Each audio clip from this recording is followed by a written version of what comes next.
This episode of the Dance Studio 411 podcast is brought to you by Energize. Are you ready to unlock the tools for studio success? Energize will provide you with the knowledge and resources you need to be successful and to help your studio grow. Hosted by Revolution, Energize features seminars, trainings, and classes taught by industry leaders to address every aspect of your business. Get studio management coaching, take a deep dive into new ways to engage with students, learn proven methods for growing enrollment, and give your teachers the classroom tools they need to provide high-quality dance education. Visit energizeconference.com to learn more. This is Dance Studio 411, where we answer your real-life questions about your toughest studio life predicaments.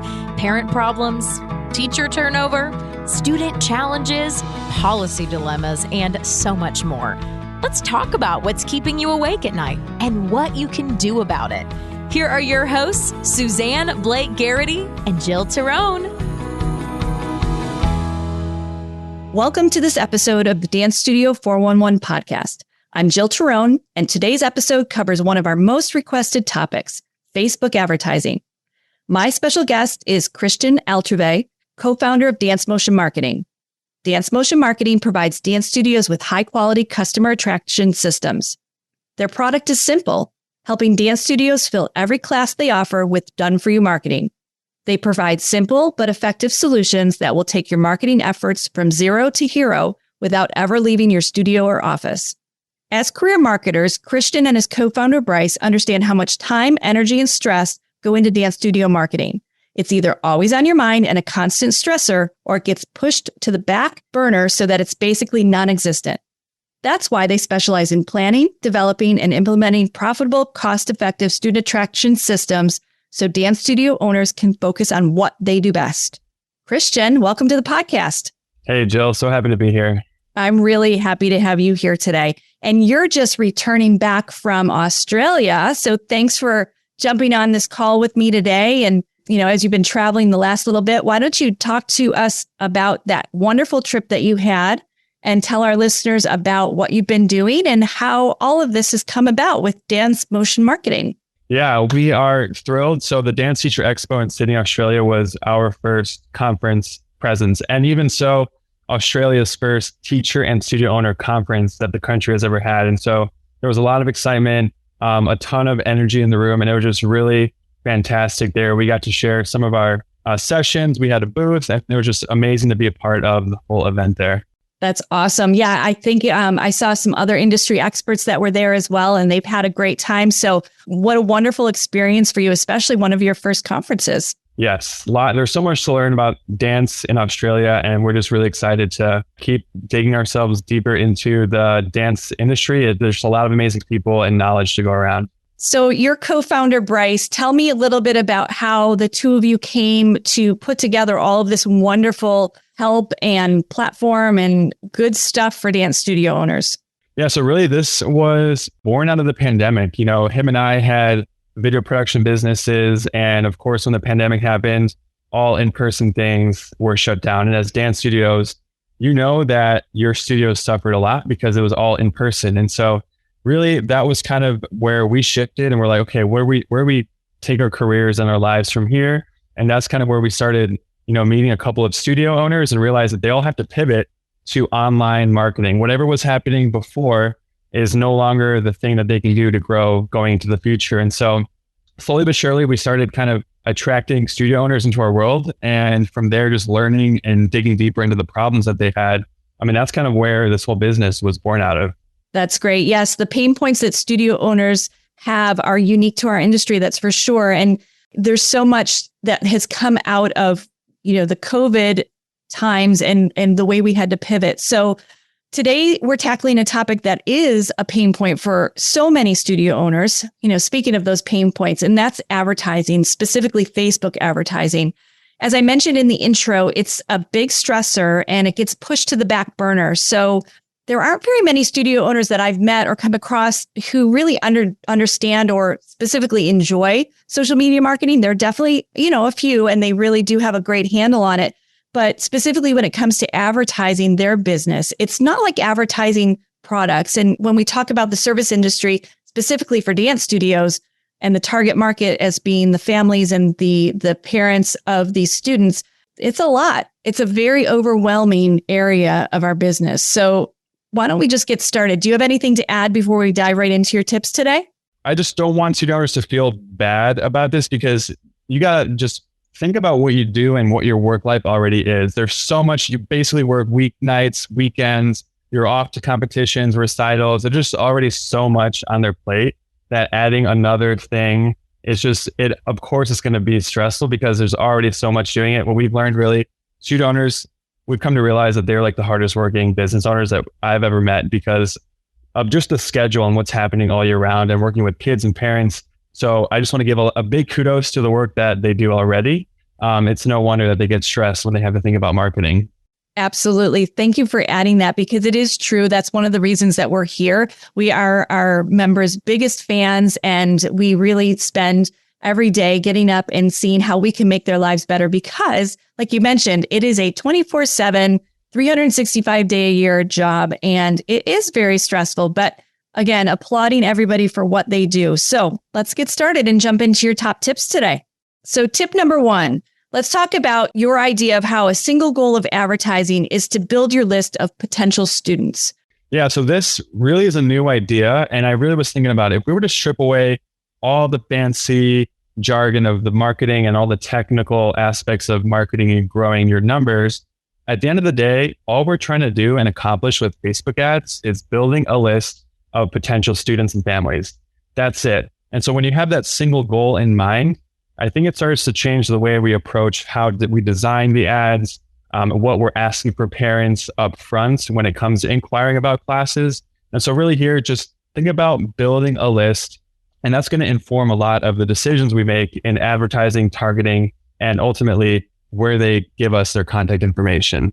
That's fantastic. I like how you're making it very simple. So if somebody's looking at where do I start with Facebook advertising or really any type of advertising, it's really just to understand that goal is very simple. It's simply to build the list of potential students. Excellent. So tip number 2, I like this one as well, reducing the friction. So you're saying basically it shouldn't take more than 15 seconds to sign somebody up to your list. Yeah. So a couple of ideas that we shared in Australia. 2 of them is, 1, don't make me think. Parents are busy, they're forgetful, and their children are overcommitted in so many activities. And so knowing that our parents are the target audience that studios are looking for, make it easy on them. And so just add enough information on the ads to make them curious for more. Don't overwhelm them with scheduling times, pricing. That's just a lot and too much, frankly, upfront. And so make the frictionless in your process.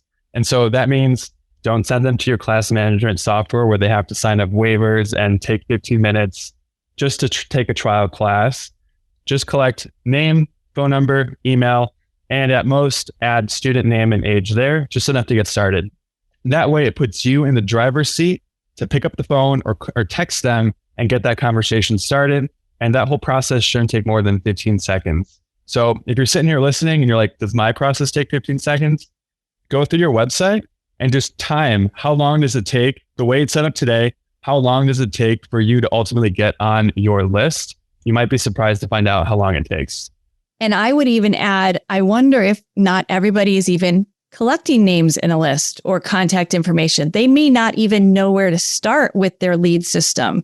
So can you just give maybe on the fly a quick couple of tips if somebody really hasn't even started this process yet and they're thinking, well, this is great, Christian, but you know what? I don't even know how to start the process. Maybe we should back up just one step to that. There's a lot of technology available out there for websites, for really websites and customer relationship tools. But at the end of the day, if you have nothing else or you just want a cheap and effective solution, just get a simple Google form and that's it. Like, keep it easy. Like, don't go in and pay for anything else. Like, at the end of the day, that alone will help so much. If all you have is sending people to a registration page, just use a Google form and a simple button on the page that says, get started with a free trial class. I love that. And I like your idea too of having them walk through their own website and take a look and see how long it does take, or is it even findable? Where's that call to action on the website? So this would be a great opportunity to look at some of the things that your front desk manager can look into, maybe one of your students. Is it readily available on mobile versus desktop? Again, great things that you can assign off and delegate and get it off your plate.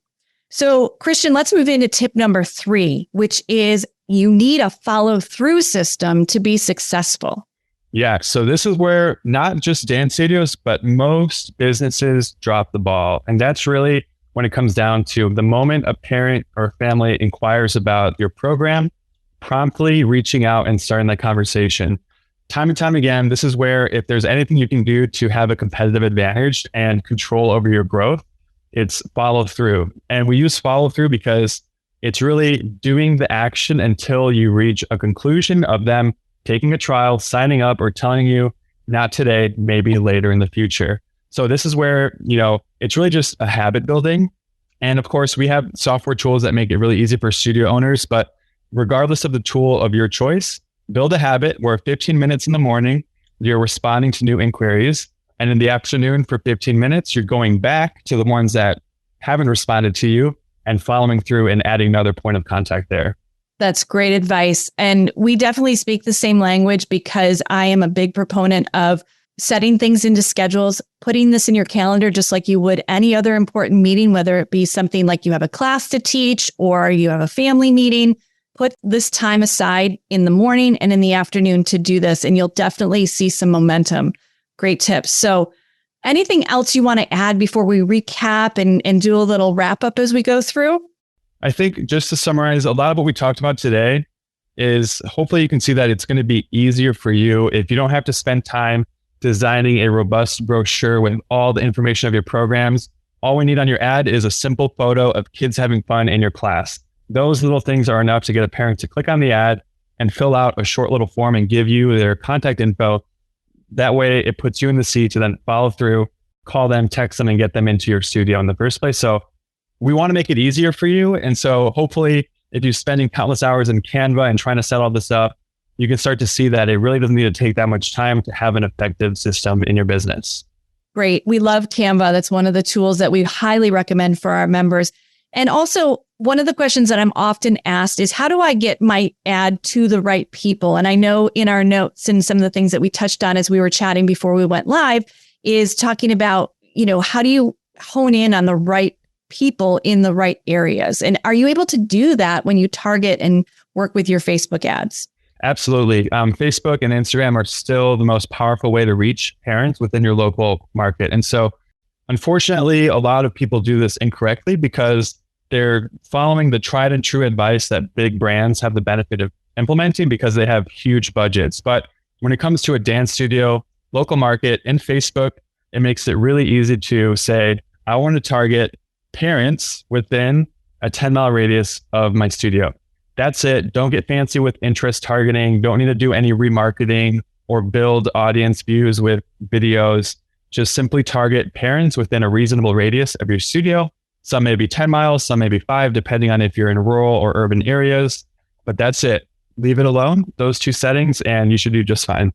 Great. And I know we're going to have some questions and people are going to think, okay, now what? What's my next step? So in a minute, I'm going to close this out. We're going to give some great ways that people can reach you and they'll know exactly how to contact you, Christian. But let's just recap these top 3 tips that you have for our listeners today. Number 1 is remembering the goal is to build your list of students and families. That potential list is so important. It's not like you're selling a product that you can advertise and they'll click through and buy it right away. This is starting that handshake conversation and that warming up of your lead list. So that's number 1, just remembering that your goal is just to build the potential student list. And then number 2 is reduce the friction and make it easy and quick to sign up. There's nothing more frustrating, and I can attest as a dance mom and as a busy parent myself, if it's complicated, I'm going to drop off. If it's too many steps, too many questions, too many things to do, I'm not going to want to do that. So your point about making it very quick and easy, excellent. And then number 3 is my personal favorite. You need the follow through system. Following through is so important. And we've taught that to our members for years. We have templates and tricks and tips on dancestudioowner.com to help you do that. But again, my personal favorite and what I love to do is follow through. And I know there's a story that you want to share with us that has some specific information in it. So why don't you give that to our listeners? Yeah, I think this will help kind of cement the idea. So one of our clients, Jill from Marietta Dance in Ohio, in her second year of working with us, right? So year one was list building, getting trials into her studio. Now that she has that list, she has the ability to follow through and make even more students from it. So let me give you an example. Year one with her, we built a list through Facebook advertising, and now she's entering her summer program. She's like, Christian, we're ready to announce our summer classes. Let's get the ads going. I'm like, but Jill, you have a list here. We're going to start with your list first. And she had about 300 contacts over the previous year. And so without having to spend anything else on Facebook advertising, we were able to send a text message to that list of 300. And immediately within a couple of days, she had about 30 to 40 parents already asking about summer programs. And you can't do that if you don't own your list, or if you're sending your Facebook ads to Facebook Messenger, you don't own that data. So if you own your list, you have the ability to harvest from it in the future. So think of it like a farmer planting seeds, and you can harvest the fruit year after year. That's a great story. I love to hear success stories on the podcast. So thanks for sharing that. So Christian, in closing, first and foremost, thank you so much for your time and experience and expertise today. It's been really great getting to know you over the last couple of years as you started to come on the scene and develop your business with Bryce over the years. And your wealth of knowledge on Facebook advertising and advertising in general is really amazing. So I'm grateful for the time that you're taking to share with us. So I know our listeners are eager now. They want to know how to reach you. And the best way to reach you is through your Facebook group, correct? So you've got a Facebook group, Dance Studio Business Accelerator. Tell us a little bit more about that and what happens in the group and how they can find it. Yeah. So if you want to learn more about the content and dive deeper into the topics that we discussed today on the podcast, search for Dance Studio Business Accelerator on Facebook groups. You'll find us, click to join. And there you'll be exposed to more content and our flagship masterclass called How to Build an Endless Dance Student System in 30 Days. We do those virtually, and we're actually bringing it in person to the Energize conference in August. So we're so excited to share the whole process and enrollment systems that we have designed for Dance Studio. So if you're looking for more of a comprehensive view on what we talked about today, definitely would love to see you at Energize. And if not, join us at Dance Studio Business Accelerator, and we do those virtually in there as well. Amazing. Yes, our Energize conference is coming up. We're super excited to have you there. Definitely one of the best industry events. It's in August this year. So when you're listening, you can go to energizeconference.com, find more information about that. But again, Christian, this has been really great. All the links and the information that you heard us talk about, check the show notes. You'll be able to click right out from our show notes and go exactly where you need to be to find more information. And I know, Christian, you and Bryce are ready to answer any questions that our listeners have. And certainly this has been a pleasure. Thanks again for your time today, Christian. Thanks for having me, Jill. I had a fun time. Take care, everybody. Thanks for listening to this episode of Dance Studio 411. Visit us online at dancestudio411.com for more great resources and to submit a question for a future episode. Our number one goal is to help you build a successful dance studio business and keep your passion for dance alive.